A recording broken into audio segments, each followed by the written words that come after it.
All right.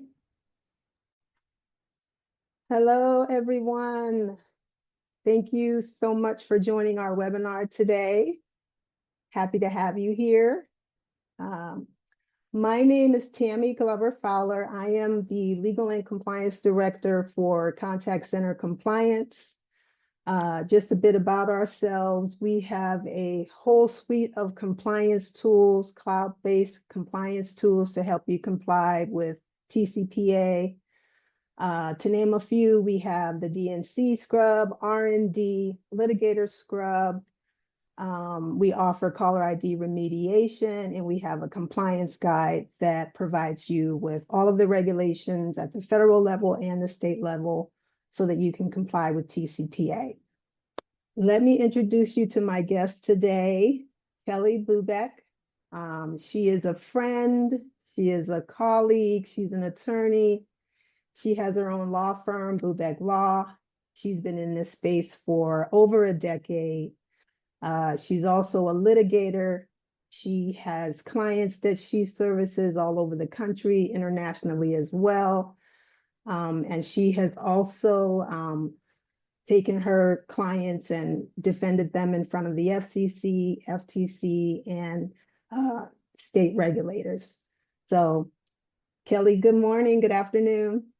Hi, Tammy. Thanks for having me. I've actually known Tammy for my entire legal career, which is a long time now. I think 13 or 14 years. So we go way back, and it's very exciting to be with you. Just a little about me. Tammy touched on it. My firm and myself, I've only done telemarketing and data privacy, both compliance and TCPA class action defense for my entire career. So it's a very narrow slice of law, but I like to think that I'm fairly well versed in it. So excited to be here. As you guys know, most people that are probably on this webinar, the TCPA is wild. It's always changing. There's always evolutions of law, things like that, FCC interpretations. And so for this webinar, we just kind of wanted to touch on some timely issues that we've seen. We're going to take questions at the end, so if you have any, feel free to put them in I believe it's the Q&A box, and we'll try to address those. But I guess we're sort of ready to go, Tammy. Does that sound good to you? Yeah, we are. Please kick us off, Kellie. We're ready to go. Okay. So the first thing we just wanted to talk about, and I think, like I said, most people have a background in this. So the TCPA is a federal statute that has certain restrictions on how and when you can call consumers or businesses, whether with consent, a relationship, things like that. The reason this is such like a huge statute is because there are huge statutory penalties, $500 to $1,500 per call or text. And so plaintiffs' attorneys often bring these as class actions. So you have a calling campaign, you make a mistake, or they allege you make a mistake. Next thing you know, you're in a $10 or $15 million lawsuit. Now, a lot of these are meritless, as we know, but some of them are not. So we sort of wanted to go through some issues that we're seeing and hopefully kind of give you some insight on how you can approach your business and help. Right, definitely. From a legal perspective, with you as an attorney, and from a compliance standpoint, just utilizing your compliance departments as well. Yes, definitely. And we're not going to get into like the nitty-gritty of Supreme Court analysis or anything like that. We could, but I think this is more geared toward companies and sort of like general overview of things you should be thinking about, reaching out to counsel, reaching out to compliance consultants like Tammy and her team, things like that. So the first thing we want to talk about, and many of you may have heard of this, and if you have not, it was pretty shocking. Back in August, the FTC announced two massive settlements with two separate lead generation companies. And so those were Media Alpha and Assurance IQ. And the reason this sort of made, I would say, news, at least in the TCPA arena and things like that is the amount of the settlements. I think, let's see, Assurance IQ settled for $100 million, which is insane with the FTC. Mm-hmm. Mm-hmm. And I think that Media Alpha settled for $45 million. And from my perspective, the first thing I thought was, whoa, the FTC is serious here. We don't normally see settlements like that, not to that not to that amount, right? Mm-hmm. And they really, I would say, honed in on sort of two areas, right? So these are lead generation companies, and both of these companies, Tammy, um, they either like marketed or sold leads related to health insurance. So the Right. focus here was Mm-hmm. really health insurance, and I've seen this in state attorneys general's offices too. Like this is an area that's really a focus, health insurance plans. And the reason these are a focus is because I think a lot of consumers um, either sort of don't understand like coverage with health insurance plans, or maybe they're older, or they think sometimes insurance plans are affiliated with the government and they're not. And Mm-hmm. so the FTC really took like a hard stance here and basically alleged that these two companies had deceptive health insurance lead generation practices, um, and they had to pay for it. It's crazy. Now there was no finding of wrongdoing, and they had to stipulate, meaning they had to agree with the FTC, um, to not do future practices or anything like misrepresentations, Mm-hmm. potentially deceptive advertising. But um, it's pretty wild. It's pretty wild. And so I do want to like make two little points here.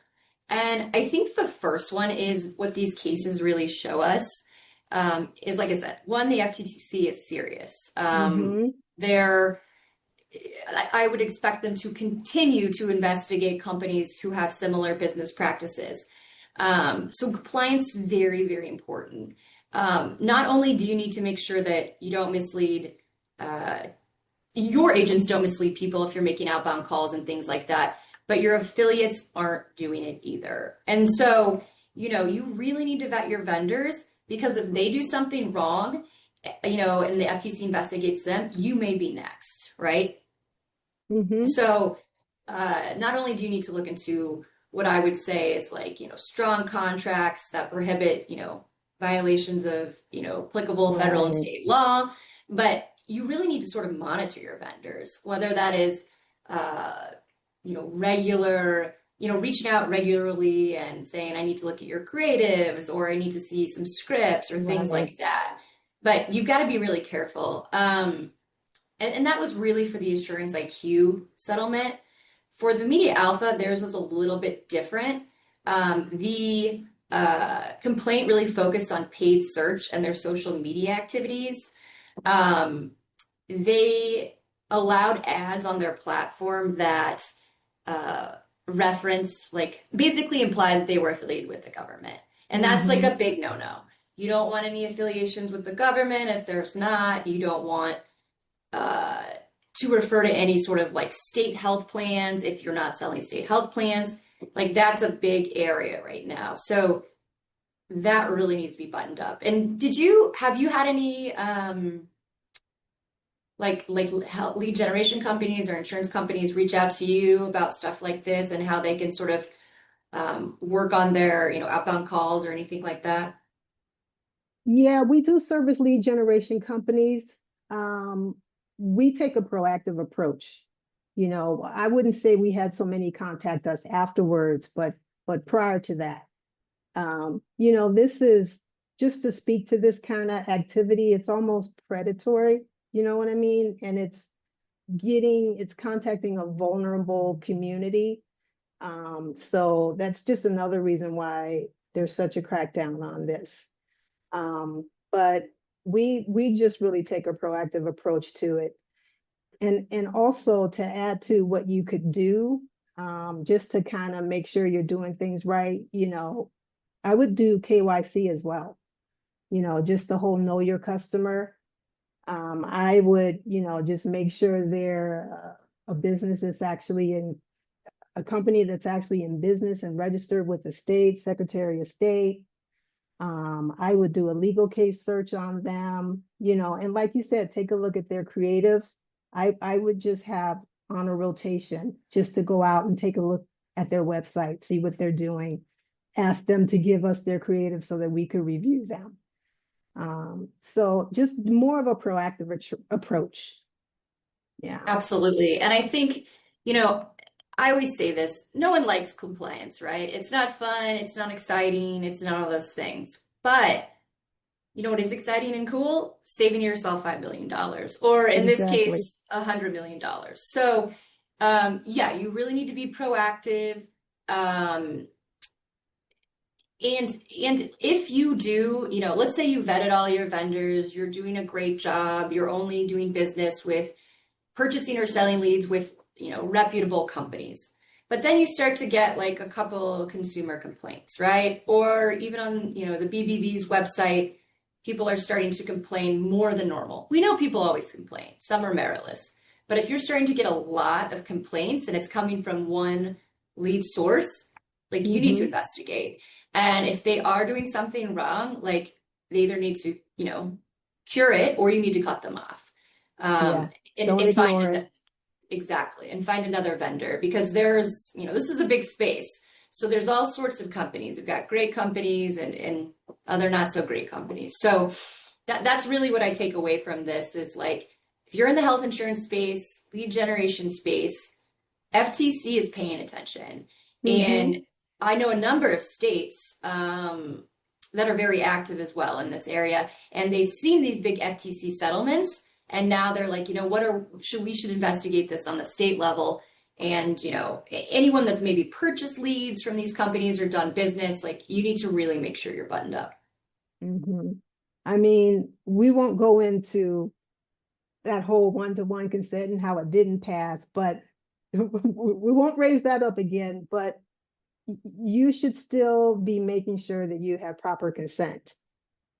Absolutely. That's still on the radar for lead generators and getting consent is making sure that the consent belongs to the company, you know.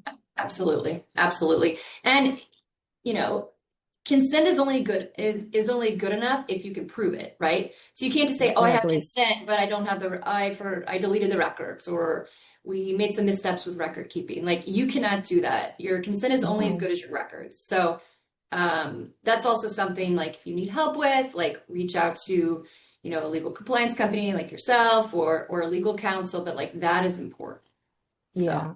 And the language, still you could have records, but if your language isn't proper, it could be invalid as well. So you want to make sure you have proper language and you've obtained proper consent too. absolutely. And I Yeah. think that segues perfectly into the next topic that I want to talk about. And so we're going to sort of talk about litigation trends and some of the cases that we're seeing, and that some sort of creative, potentially arguments that plaintiffs are making, and maybe what defense counsel can do about it. Hmm. And so the first area was kind of interesting. I've been seeing a lot of lawsuits within the past, let's say, 18 months, where a consumer opts in, then they subsequently opt out, and then they'll receive um, additional calls or texts, but only within the next 2 or 3 days, right? Hmm. Not in perpetuity, not for 6 months, anything like that. So then what happens is plaintiffs will sue and they'll say, so their argument is based on a regulation under the TCPA. So that Hmm. regulation requires companies to sort of maintain written policies, train their staff on, D&C stuff, and honor do not call requests. And it says, quote, within a reasonable time, not to exceed 30 days. So we've always, or at least, in the Back in the past, day. back Yep. in the day, we've always said, cannot exceed 30 days, but 29 days is fine or whatever. And what plaintiff's counsel is saying is, no, no, no, that's not what it means. It means within a reasonable time not to exceed 30 days. And each situation is different as to what is reasonable. Okay. So there was this case in the Southern District of New York earlier this year. And basically, plaintiff's counsel alleged that, that the person opted out. And I think they received like 2 additional texts within 7 or 8 days. And that was unreasonable. Okay. And the judge, which was great, it was very it was like a very pragmatic decision. The judge granted the motion to dismiss and basically said that they weren't willing to decide basically that like that was a short period of time or that was an unreasonable delay. I guess unreasonable delay. And the plaintiff had also forgot to allege or request a copy of their internal do not call policy, which is an additional sort of factor for this part of the regulation. It's a little convoluted, so I apologize for that. But basically, long story short is, what is reasonable, isn't necessarily 30 minutes or 1 day or whatever. Now, after these lawsuits have started coming out, like we're telling, we've sort of changed our compliance strategy and said, okay, it says, within a reasonable time, not to exceed 30 days, but you really can't do that anymore. And I also want to mention that the FCC had recently revised the rule, and now companies only have 10 business days. Yeah, exactly. 10 business days to acknowledge and remove someone from their text or call. So now it's, like I said, only 10 business days. But I assume most of you who make SMS or calls or whatever have automated systems. And really, you should be able to opt those people out within 24 hours. But again, if you can't opt them out within 24 hours, maybe you're a small business, maybe you're just getting your tech set up. It definitely has to be within 10 business days and hopefully less. Yeah. And then you have the whole matter of deciphering what is the opt-out language that the consumer is giving to the caller. We know stop. I'm inclined to think if you can't make it out, you should default to do not call. But I know a lot of companies do not want to hear that and don't want to operate that way. But if you can't figure it out, if you don't have systems in place or some kind of review for the ones that get pushed to a system where you can't decipher what the consumer is saying, the default should be do not call. And that's aggressive, but that to me is safe. Well, and I agree. And we've seen this too. Another litigation trend is like these opt-out traps where serial plaintiffs will send a text or respond to a text and say something that's a little bit complicated that maybe the automated system wouldn't recognize, like something like, please cease all communications, or, something that is not unsubscribe, stop, cancel. They're purposefully trying to show that they've asked to opt out, but also hoping that the system doesn't like catch the language, and then they'll sue, right? And so again, like you need to be able to set up your system that it recognizes almost any variation of those words and things like that. That's really important. And I mean, it can save you so much time and money and headaches by just making sure your opt-out is really strong. Yeah. I know you were going to talk about quiet hours too for that as well. So out of all, this is something I think about a lot. I have a number of cases, like my quiet hour TCPA class actions are exploding. Like I'm getting a ton of those right now. And it's because of the frequency. So there's a couple firms, but one in particular that is plaintiffs firms that is very aggressive related to these allegations. And so what they are is, again, most likely the consumer opted in, past purchase, put their phone number on the website, whatever. There is some form of consent. They're not usually uh, Solid consent. they're not unsolicited, because if they're unsolicited, the lawsuit's going to be about unsolicited calls that violate, the federal do not call list, or, they're pre-recorded or something like that, something different. So usually, again, these companies are making outbound text calls with consent. And there is a time of day restriction in the TCPA. And the key here is, so there's like the federal time restriction, which I think is 8 to 9 p.m. Don't quote me on that. I'd have to look it You're up. right. You're right. Okay. I didn't want to say something wrong. And then there's also state restrictions on time of day, which vary. And some are more restrictive. Some prohibit certain calls on holidays, Saturdays and Sundays, whatever. We track all that. So, and I think you guys do too. Like, we Right. track all Yeah. that. So what it is, let's say, okay, I'm in Kansas City. I have a Kansas City area code. But I moved to California. Okay. So they have my old shipping address in Kansas City, my Kansas City area code, and they think, okay, that's Central Time. We're only going to text her during Central Time. Low risk, we have consent, all that sort of thing. Well, then, like I said, I moved to California. Those texts are a little too early. And so what the plaintiff's counsel does is they say, okay, let's sue them. Even though there was no way of the company that texted me to know that I had moved, right? Because based on my area code or the shipping address of my original purchase. Okay. So and this happens all the time. So like I said, these are exploding. And so I've had clients ask me, like, well, what do we do here? How proactively can we prevent these in the future? And so I have sort of two thoughts here. And if you have any other better thoughts, let me know. Okay. The first is, let's say, and change the facts a little. I have a Kansas City area code, but I have a California shipping address. Well, I would follow the most restrictive on both ends, right? So I would shift it to like the West Coast time for the front end, and then Central Time for the back end. So you're narrowing the window even more, right? Yeah, that's a solution. I've heard of that one. Yeah. Yeah.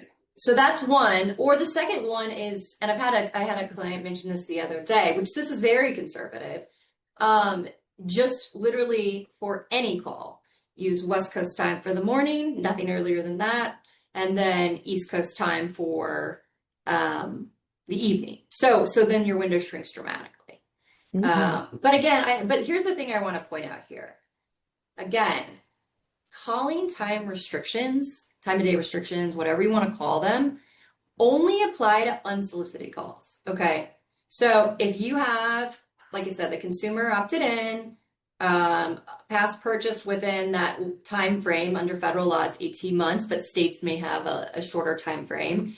You don't have to follow the calling time restrictions. So that is an exemption to this rule. And I think that some plaintiffs' counsel is hoping that you don't get good compliance counsel or defense counsel and know that that's an exemption to these rules. Yeah, and that's what's so tricky about the TCPA.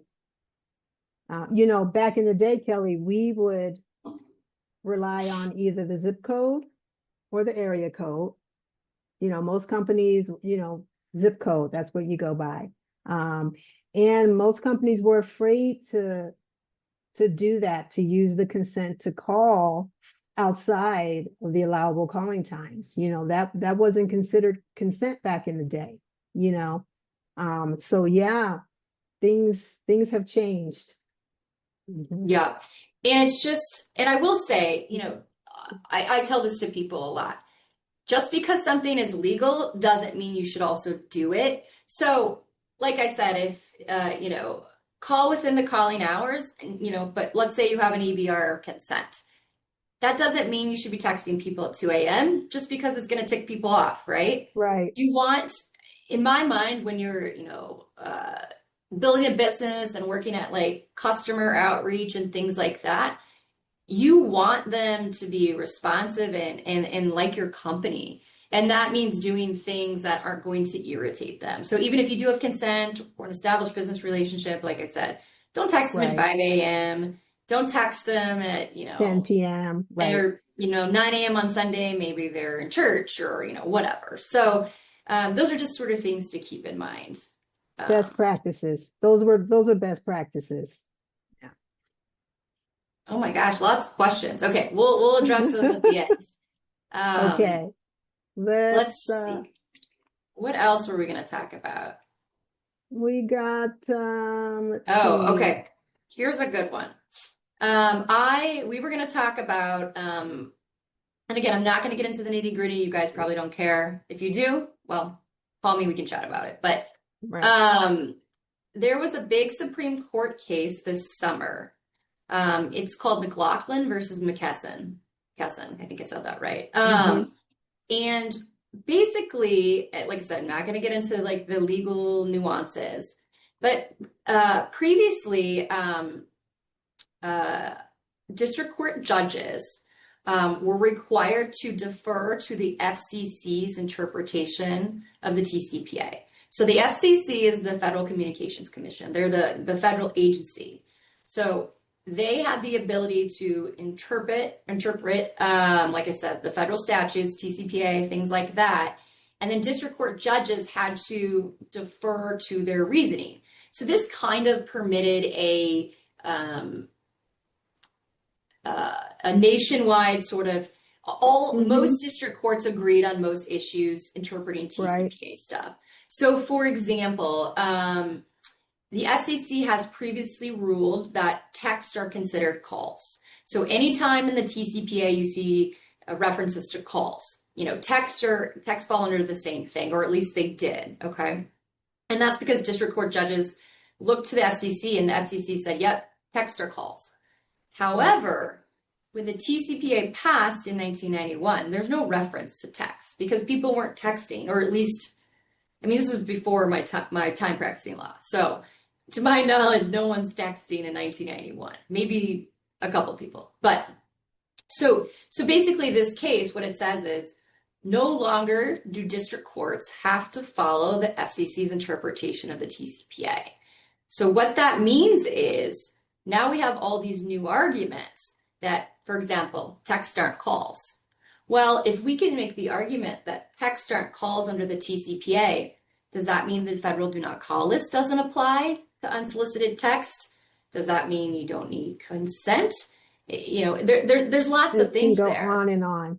Yeah, there's lots and lots. So like I thought of sort of I think there were sort of three areas, and there's more for sure, but three arguments that can sort of be made or being tried right now.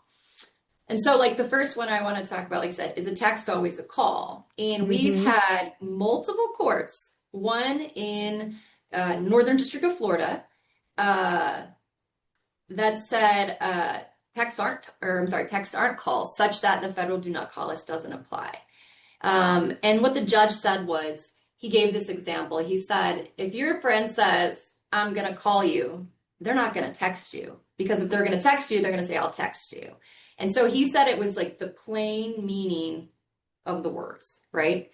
And so that's great. But I want to caution you that just because this court and another court, and there might even be three courts now, I'd have to check. Just because three courts have said texts aren't calls, doesn't mean you're not going to get sued in a different federal court and a judge is going to come to a different opinion, right?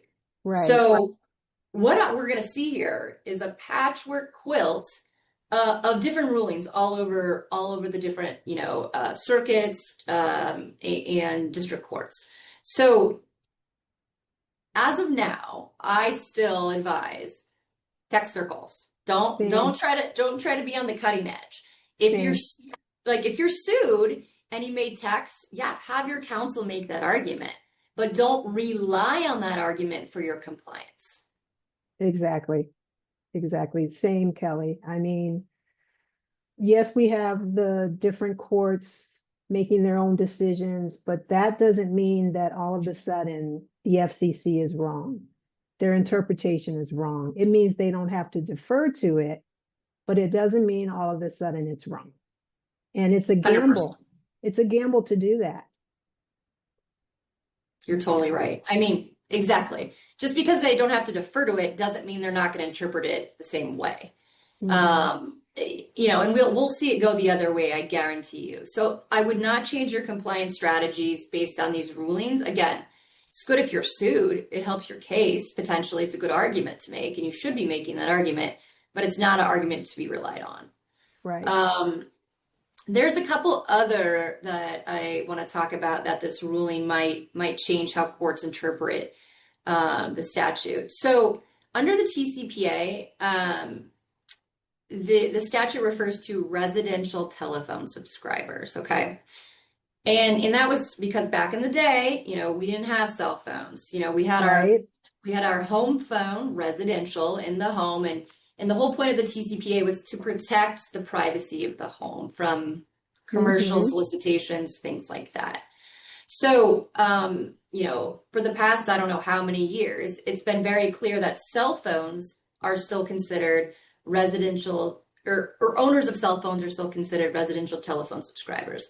And that's because, cell phones are on the person, the cell phone's with you at all times, it's at home with you, right? So it's very Mm-hmm. obvious that you're protecting the same privacy interest.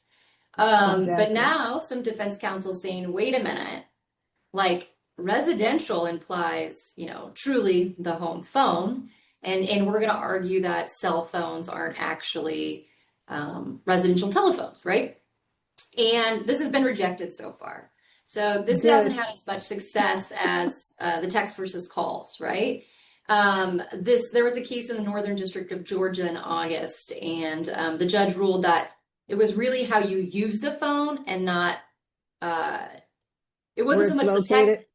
yeah, and it wasn't so much the tech of the phone or the technology the phone had, but how you use it. And if you're using your cell phone as also your home phone, like it makes sense that there would be an extension um, of that term residential telephone subscriber to, the use of a cell Mm-hmm. phone. So, Mm-hmm. like I said, not as successful. And, I would love for that argument to win just because I'm defense counsel, but I don't think it's a super good argument.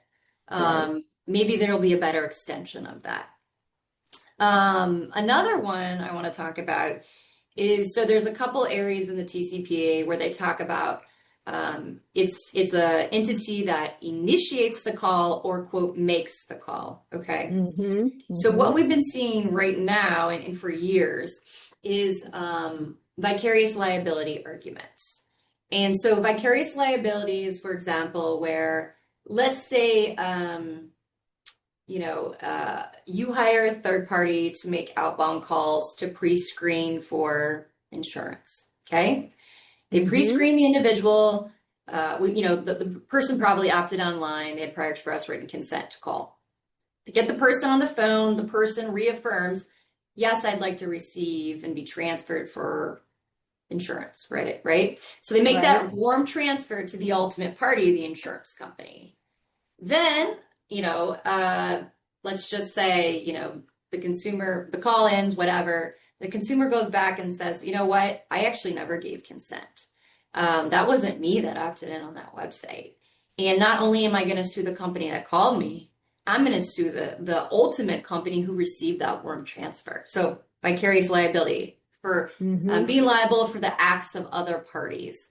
And it's crazy. And all it is really trying to get as many companies, like the deep pockets of all the companies together so the Right. lawsuit's worth more. So I see a lot of cases like that. And I wonder if this argument, these words in the TCPA initiates or makes a call, it's always been understood that it included on behalf of and things like that, on behalf of Exactly. these third parties. So after, the ruling in McLaughlin, is it truly only the companies that make the calls that could be on the hook because they're the ones that initiated it or, quote, made the call? I don't know. I haven't seen any rulings on this yet. And if someone has, please let me know. But I think that's another area where we may see varying Yeah. opinions from courts. Yeah. I mean, that's just another regulation that's been long standing. You could make a call on behalf of an organization. Most large organizations have call centers placing calls on their behalf.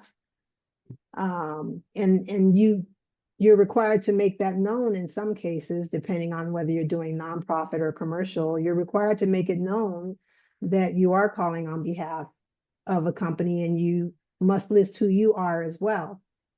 But yeah, I could see that being another component of, a result of what happened with that case. Yeah, But definitely. again, best practices, the organization who hired the telemarketer, who hired the person, is responsible. Yeah. I mean, I There's think there's you're no going to way have to, around that. yeah, yeah, Yeah. definitely. And I think, sort of like the takeaway here from all three of these cases, or not cases, but litigation trends is like businesses still have to assume that the most narrow interpretation applies. Like I said, you can't just rely on X court in the District of Maryland that texts aren't calls. Like you really got to just continue on with the compliance that has sort of always been settled, unless, obviously this is going to Right. end in circuit splits and maybe it'll go to the Supreme Court. I don't know, but the Supreme Court has had two TCPA cases in the past 5 years, 5.5 years. And so I don't know what their appetite is for taking another TCPA case. Um, but it's going to lead to district court, differences and probably circuit splits. But again, don't be the test case. Hmm. Be the ones, continue to follow the rules that you've always followed. Yeah, I Um, think be risk aversive and develop your compliance plan ahead of time, stick to it, stay your course regardless of what's happening around you. Yeah, totally, totally. Okay.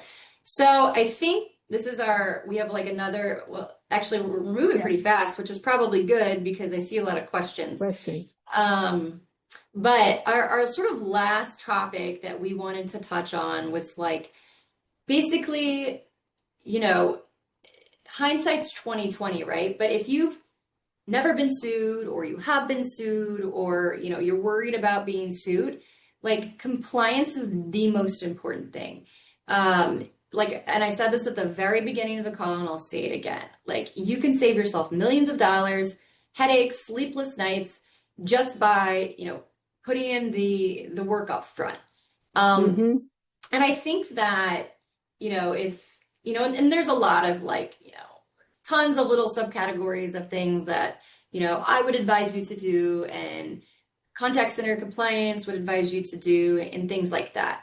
But if we're looking at, broad categories of things that you need to make sure, like the first thing I would say is obviously communication, right? Um, Hmm. Most of you aren't making unsolicited calls. If you are making unsolicited calls, got to scrub against the federal do not call list. You can't State do not use, call list. yeah, you can't use pre-recorded calls. You can't use an ATDS, which isn't really an issue now. So, but consent. So you need to, if they're on your own websites or your own marketing materials, you make sure that prior express written consent is solid, right? Hmm. And then it's all about, first you capture it, then you've got to store it, make sure you retain those documents, and then ultimately, like, um, you have to be able to retrieve it, right? So if you're relying on a third party that's capturing consent and then selling you the leads, they better be retaining those records. And you should require them to provide, whether it's like a Jornaya or a trusted form or any sort of like Hmm. third party independent verification to you within usually, 2 business days or 3 business days or whatever, because you've got to investigate. So consent is number one in my book for sure. Exactly. I agree. And decide ahead of time who is going to keep the records, because the organization may want that consent sent to them just on a stream or right away. But decide who's going to keep the records so that in the end, regulators will know where to get those and you'll know where those are housed.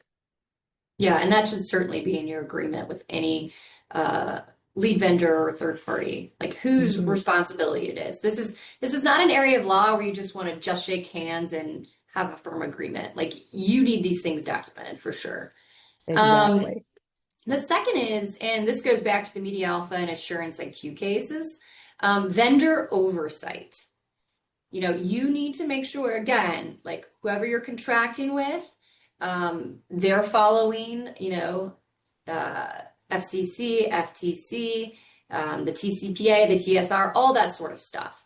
And you need Mm-hmm. to monitor them. And again, if there's smoke, like there might be fire. So you're under an Right. obligation to, monitor them to a certain extent. And I'm not saying you have to review every single creative ever, there's obviously separation of Right. entities, companies, and Right. whatever, but you can't just be completely hands off, particularly if you start getting complaints or they start getting complaints. Um, Health insurance is, like I said, a big area that they're really cracking down on. So advertisements, inferences that, Mm-hmm. these products are government endorsed, that's a no-no, Mm-hmm. all that sort of stuff. Yeah, definitely read their consent language. Have a compliance department that just will periodically call the phone number on the advertisement, visit the website, go through the steps, just randomly do an audit on your company, in addition to letting them know that occasionally we are going to ask you to provide proof of consent so that we can be assured that everything is proper. Absolutely, absolutely. Um, and then, and this goes back to, um, those opt-out traps and opt-out cases and Mm-hmm. things like that. Make sure you're able to, handle those opt-outs, in less than 10 business days, and it's automated and it can detect um, words that maybe aren't, the three top words and things like that. And Mm-hmm. jumping off that point, Tammy, um, there are a lot of companies like yours that you can engage to help reduce risk. So, for example, you guys, if you have consent, you don't need the federal do not call list. But if you're making unsolicited calls, you do. And like, Mm-hmm. you need to be scrubbing against that. And like your company does that. You also Yes. do the reassigned number database. Right. So, which is very helpful because numbers change all the time. You might be thinking that you have consent to call, and then that consumer, gets rid of that phone number and they move and it goes to a third party. Mm-hmm. um, using that. And then also there is which I love, a serial litigator scrub. And so your company has a list of people who are very active in TCPA Mm-hmm. litigation, and you can scrub all those individuals out. Will it get everybody? No, of course, because there's new serial litigators every day. Right. But using these types of lists and compliance tools can reduce your risk. This is a very litigious area of law, probably one of the most, I think it's the most active federal statute, or one of them for sure, just Yeah. because plaintiffs can really make a lot of money at this. Mm-hmm. And so we can't eliminate risk entirely, but that's fine. It's just risk reduction, harm reduction that we're looking for. And there's a lot of things you can do to help Right. that. You can minimize the residual risk. There's risks that are just inherent to your company, but once you put your controls in place, residual risk can be low. Um, let, Absolutely. let me just add to our compliance guide before we get into questions. You're Yeah. talking about our products.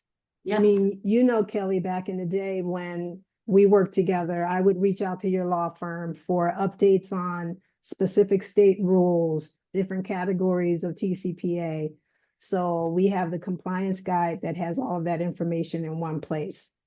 All the federal and state rules. So as you're building out your campaigns and wondering, what can I do for each state? What can and I cannot do? The compliance guide can help you make that decision. So I just wanted to add that. That's a proactive measure. So Absolutely. Yeah, yeah, no, it's great. You have some really great resources, and um, it's definitely a great place to start for sure. yeah. As And far I go was gonna ahead. say, as far as these questions, I'm probably not going to be able to answer them all just because of time constraints, and I think Yeah. there's 17 or 20, or I don't know, so many. So I think what I'm going to do, Tammy, is just sort of start at the top, answer the ones sort of the Okay. most I think are pertinent or relevant, and I'll read them and then we can talk about them. Okay, let's go. Does that work for you? Yep. Okay. So the first question, it said, what are the best ways to vet vendors and ensure they are following the rules on behalf of this person's company? So when I think about vendors, when you engage them, I would first ask them, you know, obviously, like, there's got to be a contract. If they're ready to just enter into the agreement, no contract, red flag. Absolutely not. Mm-hmm. I would make sure you have a good agreement in place. I would also ask them up front, what are your TCPA policies? What are your texting policies? Can you send me a link to your privacy policy? Things like that. You know, how long have you been in business? I would even Google their name if you have never heard of Yeah. them and see what kind of complaints there are. Obviously, there's companies that have been in business a really long time that are excellent, but there's also excellent companies that have just started. So it's Mm-hmm. not necessarily about longevity, because that's not necessarily a good way to, vet a company. Mm-hmm. But certainly, lack of consumer complaints, like I said, strong contracts, strong privacy policy. Ask them if they have outside counsel. Do they have TCPA counsel? If not, how do they know that their leads are good or they're sourcing them the right way or their express written consent is good? Yeah, I would test their knowledge, a bit. Like you said, I would ask for their do not call policy. Definitely run Yes, a pacer search, see if there's any legal cases out there. Definitely do a Google search and also just confirm that they're a business. I think that's like the first place that I start is, are you registered in the state that you say that you were incorporated in? And is your business license still valid? I do that's that as great. well. Because if you're letting that business license lap, what else is falling through the Mm-hmm. cracks, right? Mm-hmm. So that's an excellent point. Yeah. Um, let's see. This person asked, uh, and I think this was related to health insurance, advertising, and those lead generation stuff. So how is the FCC's approach different than some states? So states are very different in how they approach this, and I think it also has to do with the size of the state and their resources, right? So states where there's bigger population, so for example, or the state attorney general's office is bigger, more, better staffed, more people, they're going to be more aggressive. So for example, like, California's probably more aggressive, New York's more aggressive, Massachusetts can be aggressive, things like that. It all really depends on the state. Some states take like a very hands-off approach. Now, that Mm-hmm. doesn't mean you don't have to worry about them, but it's just really, in my mind, a lack of resources. So the states that have more resources are going to investigate more companies. Mm-hmm. Exactly. And those are usually more consumer protection friendly states, like the ones I sort of mentioned. Yeah. Well, Um, you look for another one. Someone asks, where do we access the compliance guide? If we could put that up in the Q&A, if we could put a link for that, that would be great. Okay. yeah. Um, okay. All right, I got another good question. All right. Um, this person said, okay, if a consumer visits a website, let's say during the quiet hours, let's say it's 10 p.m. Oh. 10 p.m. Chicago time, submits their contact information, so phone number, and the system immediately sends them a text acknowledging the submission. Does this fall under the exemption that I talked about? The answer is yes. And the reason is, those exemptions don't apply if you have prior express invitation or permission, which in this case, they gave their invitation to receive the text. They asked for the text by submitting their phone number. So yes, that would not violate those time of day restrictions. Mhm. There's also, again, an established business relationship that gives exemptions for those time of day restrictions, but it varies by federal law and the state laws are different on how long that established business relationship lasts. So, for example, under federal law, it's 18 months within a purchase, and I believe is it 90 3 months for days. Yeah. an inquiry? Yeah, for an inquiry. Yeah. Okay. Okay. Yeah. And Um, on the opposite of that, without that immediate exchange, don't load up your calling file and send text after the quiet hours just because you can. exactly, exactly. I mean, they signed up at 9 o'clock, they got a text at 9 o'clock. It's legal, it's probably fine. I mean, it's probably not going to irritate the person.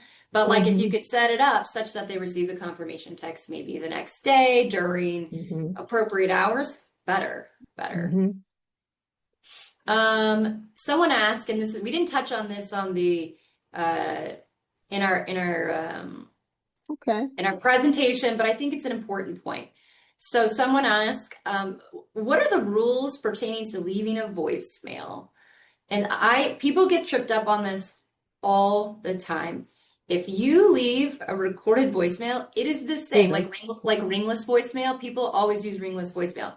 It is the same as if you made a pre-recorded call. Recording call. Yes. So do not drop ringless voicemail calls or ringless voicemail without prior express written consent. It's the same as Right. a It's a pre-recorded call. pre-recorded call. Yeah. Yeah. People If get you have tripped up a on that. if you have a live person actually leaving a voicemail, that's different, but not a recorded voicemail. Yes. Okay, here's a good question. How long do you have consent and does it expire? So generally, once someone provides consent under federal law, it does not expire. You get to retain that consent until the person revokes it, okay? But once the person revokes it, you no longer have consent. Hmm. If the person opts in again and provides consent, then you have consent again. So it's always the last interaction with the consumer that rules. That being said, I believe California, and I would have to check on this. There's a couple states that do have like a consent Expiration. expiration, but it's like 2 states. And I have not seen it enforced, but Hmm. that doesn't mean it's not there. Yeah. Um, And to go along with that, you should scrub the reassigned numbers database to make yes. sure that the consent still belongs to the person who gave it to you in the first place.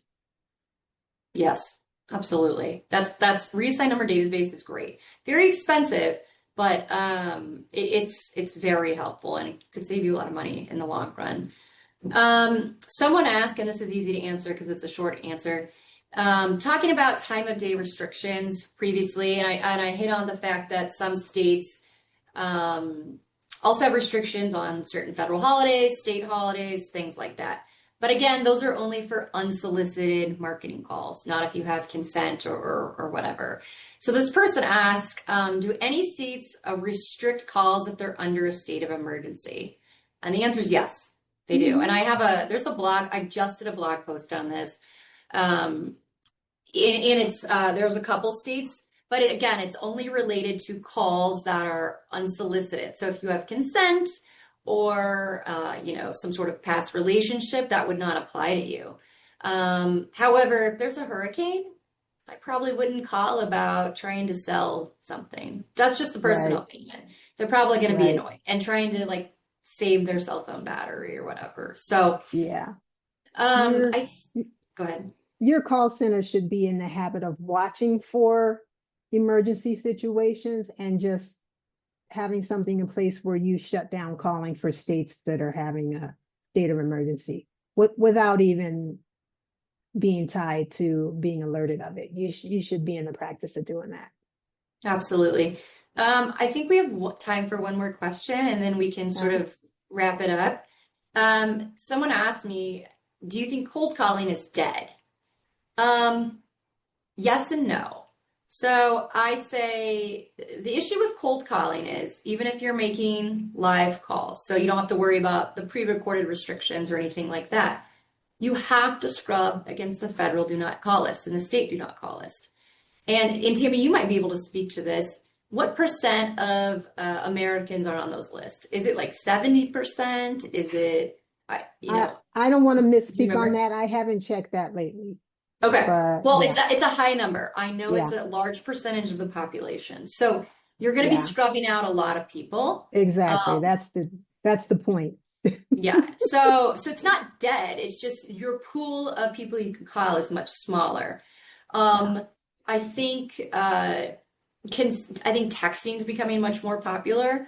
Hmm. And people, it's pretty easy to I mean, there's different levels of consent that I didn't go into. Prior express written consent Right. for pre-recorded calls and calls using an ATDS, a special type of dialer.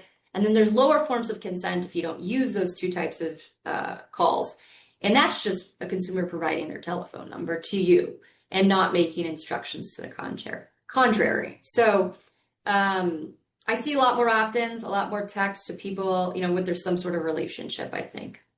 Yeah. All right. I wanted to mention our compliance summit in December. Um, Contact Center Compliance, TCPA Compliance Summit. We have that in December 7th through the 9th. We're putting that up for you all to register and grab that. It's in Clearwater Beach, Florida. There's CLE credits. If there's so many attorneys speaking at it. It's so informative. There'll be so much good information there. We have it every year. So I wanted to make sure I mentioned that on this call. Kellie, did you want to mention something? Sure. So yeah, if anyone has any questions or wants to reach out, you can go to my website, bubecklaw.com. I also have a pretty active blog where I talk about all these sort of things. And that's called Privacy Speak. And there's a link to subscribe and it's just emailed to your inbox. I usually only do about two posts a week, so I don't overwhelm you with like crazy amounts of stuff. But yeah, if you have any questions, feel free to reach out either way. And Tammy, I just want to thank you and the whole team at CCC. Like this has been really fun and hopefully not too boring for the people Oh, that are watching. But yeah, it's been great, and especially since we've known each other for a long time. yes. It's been a good time. Thank you for joining me. Thank you for being my friend. Yeah, thanks. Thank you, everybody. Appreciate your time, and Tammy, I'll talk to you soon. All right. Thanks, everyone. All Bye-bye. right, bye.